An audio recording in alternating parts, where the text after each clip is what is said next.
Esta parcel·la a la urbanització La Cima es convertirà en una zona verda d'esplai per a la urbanització. L'Ajuntament ha acordat amb l'Associació de Veïns dotar a la urbanització d'un parc en este espai municipal.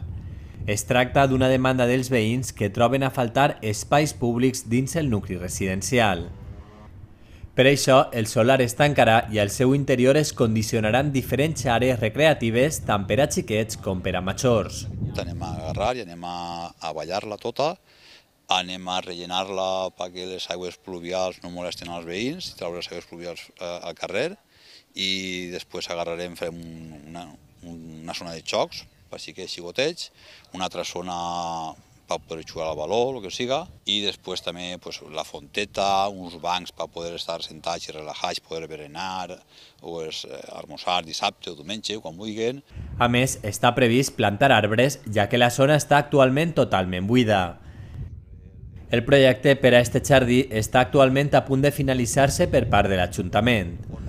Una vegada acabat, es vol consensuar els canvis amb l'associació de veïns, ja que seran ells els que principalment disfrutaran d'aquest espai. Ara estem en fase d'acabar de rematar-lo consensuat en l'associació de veïns, perquè no volem que sigui una cosa sí o sí el que a nosaltres ens pareix bé. Nosaltres hem fet diversos projectes, els passem a l'associació de veïns i arribarem a un acord a veure quina és la millor solució per a tots, tant per l'Ajuntament com per a ells. La necessitat de condicionar espais públics a La Cima és una de les demandes que des de l'Associació de Veïns transmetien a l'Ajuntament dins les reunions que de manera periòdica manté el consistori amb les associacions de veïns.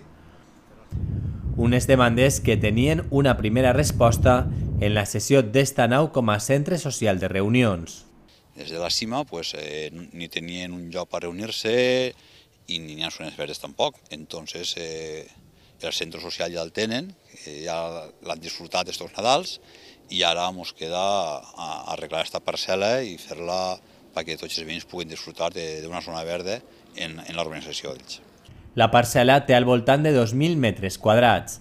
Està previst que s'invertisquen al voltant de 30.000 euros en una zona de jocs infantils, zones verdes, una pista asfaltada i mobiliari urbà.